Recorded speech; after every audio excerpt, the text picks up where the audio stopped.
Grace Auburn family, we are so excited to be back this week with another episode of the Grace Auburn Church podcast. My name is Lee, and I'm joined this morning by my brother, Jeff Hollis. Welcome, brother. Thank you. We are now in the summer, and it feels like it's in full swing, even though it just began. But I want to jump back a couple of weeks now, or a few weeks. I'm not entirely sure when this episode will actually be posted. We're recording it the week after Matt preached his final sermon before his sabbatical began. If you're new to Grace Auburn Church over these last several weeks, and you are unaware of the fact that we have a lead pastor who is on sabbatical, know that he is, that it is not any of us that are on stage this summer or sharing with you from his pulpit, but we are excited to have sent him on a 12-week sabbatical for a time of intentional rest. And so what I thought would be good for Jeff, you and I to do this morning is not only talk about what we're hopeful for and what we're excited for in terms of Matt's sabbatical and his family's sabbatical and rest, but what are we excited for this summer and in the season ahead for the work that the Lord has before us? Matt, in his most recent last sermon before his sabbatical, shared really what the last 7 years of planting this church, seeing this church grow, getting it to a place now where, because of the team that the Lord has brought to the church, that he would be able to take a season of rest while the rest of us continue on in the work that the Lord has called us to. But I want to make it abundantly clear that this sabbatical, and Matt said this, I think, multiple times from stage. Dave, our chairman of the elder board, even said it in setting up Matt's sabbatical, that this season of rest was not out of some dire need. It wasn't because anything was broken or where there was a crisis. It was, in fact, planned from the very beginning of this church being planted, the elders and the creation of our bylaws and the creation of the systems and structures that would lead to a thriving, growing church culture that we experience now on a day-in, day-out basis. Those elders from the very beginning planned that every 7 years, the pastors of Grace Auburn Church, 7 years from the date of their employment, would experience the gift of sabbatical. At the time, we didn't really have it outlined. We just knew, hey, we're going to take a moment, we're going to pause, we're going to plan a season of strategic rest. And that comes specifically from the Word of God. It's referenced in multiple places, but word for word, it goes like this from Leviticus chapter 25, as the Lord is teaching the Israelites how to be the people of God. He tells them, for 6 years you will sow your fields, and for 6 years you will prune your vineyards and gather their crops. But in the 7th year, the land is to have a year of Sabbath rest, a Sabbath to the Lord. Do not sow your fields or prune your vineyards. And he goes on and he teaches them, hey, in that 6th year, you're going to collect X more, and the Lord's going to provide in these ways for the next year, that year of Sabbath rest. But we take that now in our modern understanding of church work and leading people and recognize that the leadership of the church is difficult work.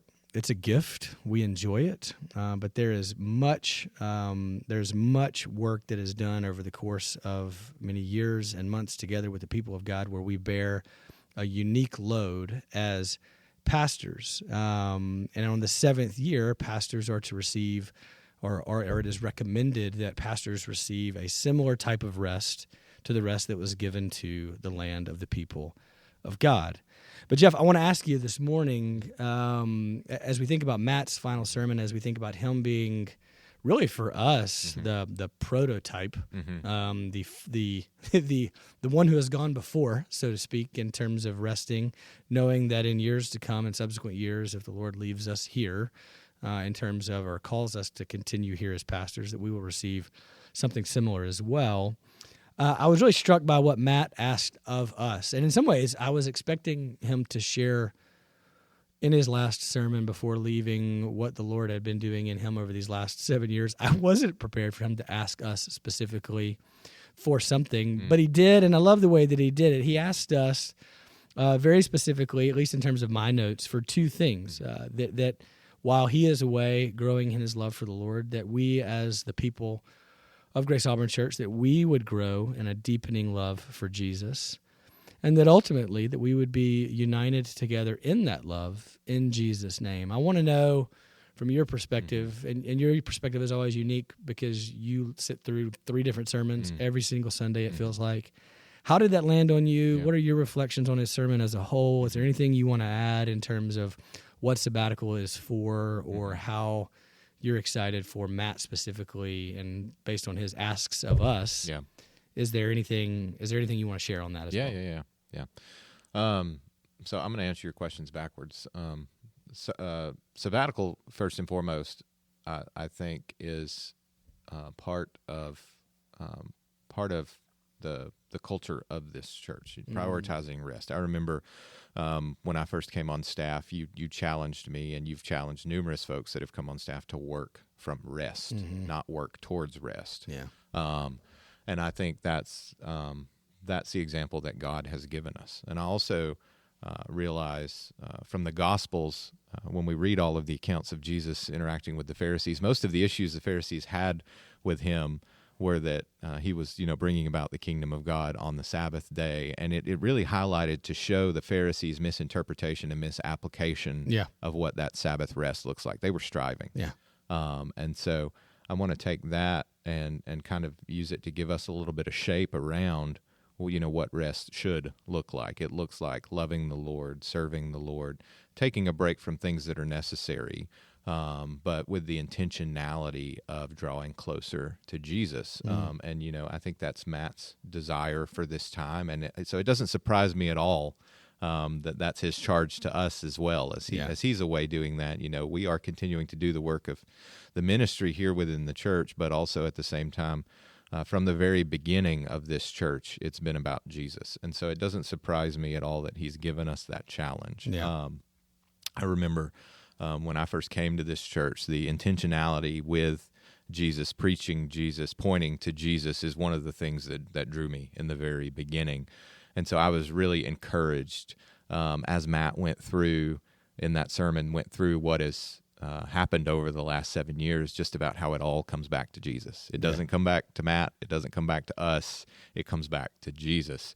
And so I was super encouraged by that sermon. And then, he also called us to unity in the name of Jesus. And so as we seek Jesus together, we are drawn towards each other. Through his Spirit within each of us, we are united in Christ with one another. And I think it's just this beautiful picture of our church, of the desire of our church from the very top down to love and follow Jesus. And so Sabbath, pointing towards that, the goal of Sabbath is to be able to rest in Jesus. And the goal of our church for this next season, this summer season, is to be able to rest in Jesus as well, but also, the work of the ministry still goes on. There's 4 other pastors here that are still loving this congregation, caring for this congregation, and so there's some exciting things happening this summer too. Yeah, no doubt. Matt, he shared the story. He shared the story of a friend who went on sabbatical and came back to a divided church. Basically, the house had burned down in his absence, and while it was in a certain amount of jest that he shared this story, I think it was to the point of this church is not built around a personality. Right. It's not built around a person. And if it is, in fact, or a person, a man, if it is only ever built around the person of Jesus, then it will be united. And I think that is such a gift to be part of a church that continues to say it's not about any one person other than the person in work, the finished work of Jesus. And so we continue to that end. And as you mentioned, we do have a ton of things that are before us. Matt and his family are taking a season of rest after 29 years of faithful ministry with no sabbatical, no prolonged period of rest. Other than furlough from visa issues, but I would say that's probably more stressful than it is restful. Yeah. So now they find themselves on sabbatical over these next 12 weeks. They'll be back in August, and we're excited for that. But if a pastor's sabbatical is referenced from Leviticus chapter 25, where a field is given rest or a vineyard is given rest, we recognize that there are other fields that are in need of being worked and continuing to be cultivated. And so in that metaphor, in that vein, we have an exciting summer ahead of us, a lot of things that are before us.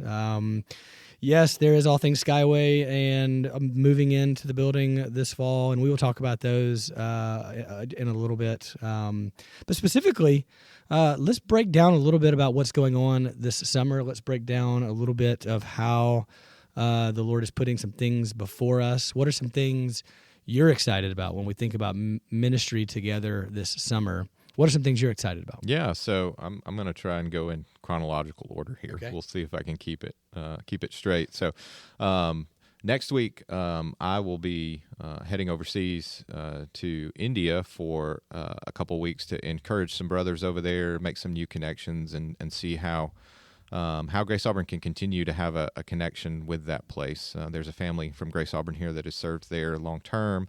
They've got a team there, and it's good to make those connections. And the hope is that we will make more connections to be able to continue to minister to that area. And then after I return, Pastor Caleb is actually taking another team to North Africa for a week or 10 days or so, and they are they're going to be able to minister in that area, and again, just care for some other dear members of our church that are serving there, and again, make some intentional relationships. I think there's a team of 8 or 10 of them that are going. Not only to care for that team there, but to meet new people and to carry the gospel throughout that region. And so that's really exciting. Some more international connections, some more international opportunities for our church. That's something our church was really founded upon. And then in addition to that, while Caleb is gone, or right around the time he comes back, we've got a parking lot party again, so that's an all-together, all-in moment for the church. The summer ones are really fun because it gets dark later, and it's a good time of fellowship for adults, a good time of play and fun for kids. Well, and that parking lot party comes on the heels of a week of Grace Games. Oh, that's right. And so, again, an all-in moment for our kids, a ton of volunteers. My kids talk about Grace Games for months leading up to it, and months afterwards. We tend to orient travel and vacation and everything else around Grace Games these days. So that's the 3rd through the 5th, then the 8th, which I don't know if Caleb's back or not for the parking lot party, but to your point, he's gone the week of Grace Games. They're in North Africa with that team of 8. We're back for the parking lot party. Yeah, and then after that parking lot party, we've got a bit of a down period for a few weeks, and then that next month in July, I'm getting all of our community group leaders together at Camp Marannook. We'll be together for a day. We'll have some time of intentional equipping, intentional fellowship, and sharing, caring for one another. And then that afternoon will be a time of fellowship for all of the children, all the community group leaders to kind of look at just being together and talking about what this last year has been like, and then looking forward to what this next year of community groups is going to look like at Grace Auburn. Community groups have always been an integral piece of Grace Auburn Church. It's one of the primary foundational parts of authentic gospel community here at Grace Auburn, and so we hold our community groups high and believe they're an integral part of what it looks like to be in relationship here at Grace Auburn, to be cared for, to be known, and to walk with others. And so that time of getting our group leaders together will be really good to just, again, cast that unified vision of what that looks like and why it's so important here at Grace Auburn. So I'm excited about that as well. I know, I can't remember exactly the dates offhand now. I think that is somewhere in the middle of July, somewhere right around there as well. Right. John and Brooke will have, along with a lot of our college leaders and adult leaders, they will be carrying our 6th through 12th graders all over the community. Really working hand in hand with a lot of things Raina has organized in terms of local outreach. Staycation is what this week is called. It ends with a lot of fun at Great Wolf Lodge, but throughout the week, our students will spend an incredible amount of time serving alongside of one another in our community, really being taught what does it mean for me to give my life away for the sake of the gospel. So we're excited for that. We've most recently brought on Frank Vaughn to our pastor team. He's got a lot of irons in the fire in terms of equipping people to mentor others, whether that be around marriage or it be around just all things biblical counseling, given his background. So I think we could go on and on and on and on and on about all the things that we're excited for, but that really does, I think, paint a picture for while summer is a sweet season of rest. I made the joke with someone the other day that as soon as baseball is over, I'll get my nights back. And I don't wish the season away at all in terms of watching our children play sports, but summer really does feel like it slows down considerably in Auburn. And so our hope is to have planned enough things, to have given enough opportunities to have women's Bible studies, new Bible studies. Things are being created by new leaders this summer. The women's calendar of drop-in type events, fellowship events, gatherings, Bible studies. I think that's being published. Yeah, that'll come out soon. Over the course of the next couple of weeks, couple of days even maybe. Or maybe it's already out by the time we release this episode. That should be at the welcome desk if you've not yet gathered one on Sunday. I know it's on the website as well. So that's the summer. That's this next season. We are excited for it. Again, that probably doesn't do justice to the volume of things that are going on. When we talk about this next season, oftentimes, though, we talk about moving into Skyway Drive. And I know you and I have had a lot of conversations about things our staff will need, the church will need, from audiovisual needs on Sunday morning in terms of worship, in terms of gathered corporate worship, but also what does our staff team need to function well? What do we need for security? That building is significantly bigger than the one we're currently in. How do we make it both functional, effective, efficient, but also safe and fun and meaningful for the people of Grace Auburn who have invested so heavily in making that a reality? Just by way of quick update at this point on Skyway Drive, middle of the summer, we have handled basically all of the massive structural components of that building, and a lot of the, if not all, by the time you listen to this episode, all of the in-wall, above-ceiling, and below-grade rough ends for mechanical systems, plumbing systems, electrical systems, AVL systems, all the conduit, all the back boxes, all the things that should be installed, and now we're starting to put together the pieces that we will experience and see on a Sunday morning or throughout the week if you're gathered at Skyway Drive. But it is very quickly becoming our next home. It looks less and less like a warehouse every time we're over there, and more like the space that we will grow into for many, many years to come. Is there anything about Skyway you want to share, anything that you're excited for in terms of that, is before we kind of round out this conversation? What I've been telling everybody, the most exciting part so far is that there are 4 return air ducts at the back of the worship space that are literally the size of the doors to our current worship space. Yeah. And so no more mini splits, no more broken air conditioners. There will be airflow in that building. We're not taking suggestions on the ideal climate, the ideal temperature in that room, because I realize that varies person to person. But yeah, you will not have to sit under a mini split and have your hair blown like you're in a convertible. Consistent experience across consistent the worship temperature space. Across the worship space. Whether you're on stage or in the balcony, God willing, we will have consistent temperature, and we're excited for that. And it really has been, while every construction project has its ups and downs and surprises, especially when it comes to a renovation, especially if you've ever renovated a home and torn drywall out, you realize, oh, there's all these things we didn't know about.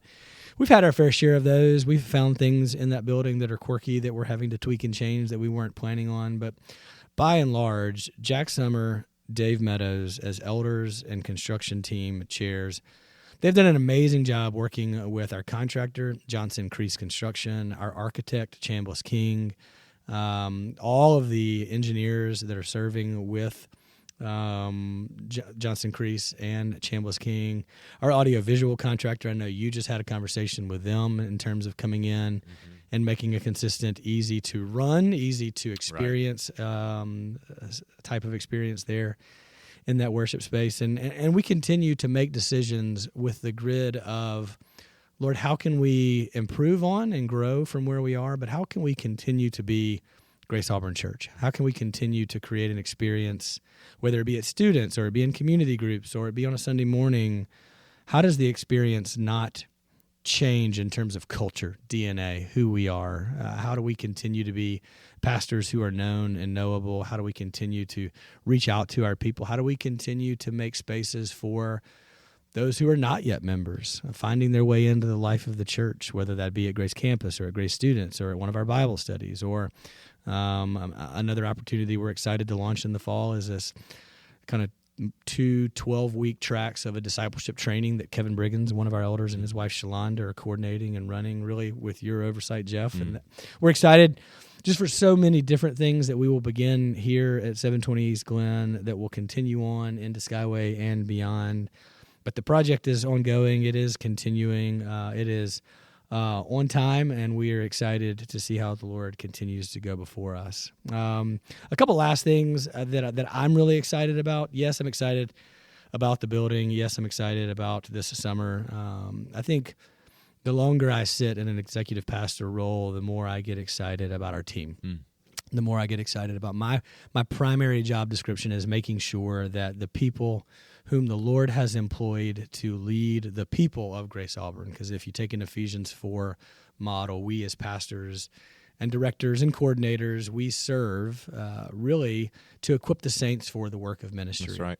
Yep. And my role is to really make sure that those who are doing the actual equipping of those saints, our directors, our other pastors, our coordinators, our residents, our interns, that they have all that they need from a collaborative sense as a team, but also the resources to do the job that the Lord has called them to do. And so as we think about Skyway and as we think about continuing to grow, and we are growing here, not only expecting and hoping for and asking the Lord for growth there of more folks who do not yet know the Lord or do not yet have a church home, we're experiencing that growth here and now already. Someone asked if we were at capacity the other day here at 720 East Glen, and I said, well, I definitely feel like we are out of room and have been for a while, and yet somehow we continue to add members to this family, people who are signing the family commitment, taking very seriously the commitment to be involved in corporate worship, to be an authentic gospel community, to serve on various teams, and to give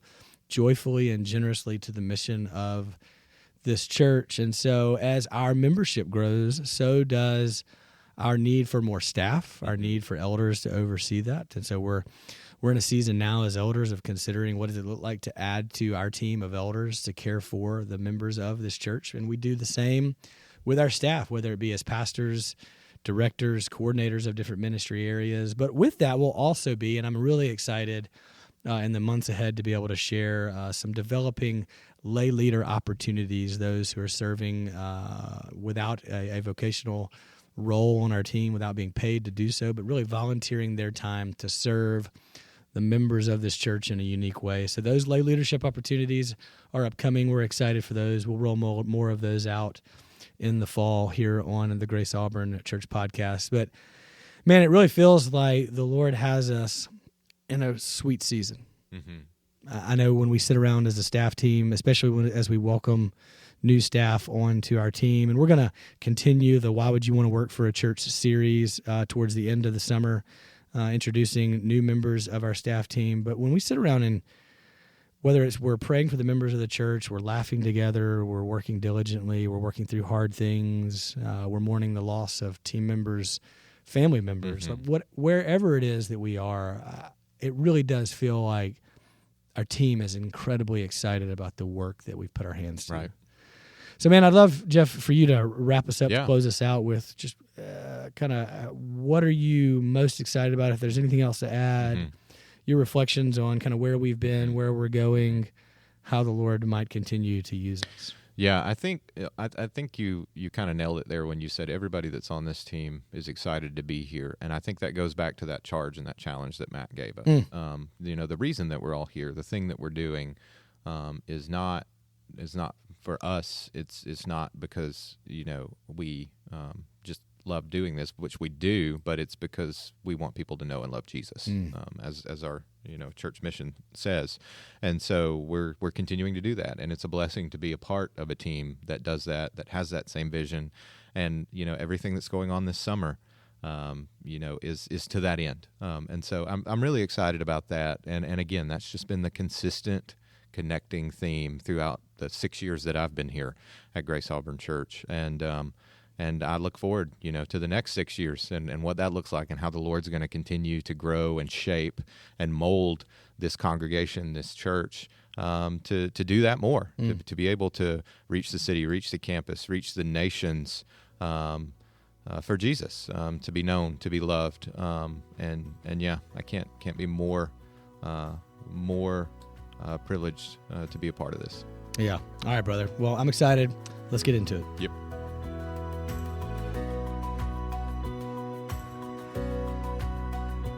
On behalf of the Grace Auburn Church family, thank you for listening to the Grace Auburn Church podcast. If you'd like more information about partnering with us and our mission or ways that you can get connected, please go to our website, graceauburn.church.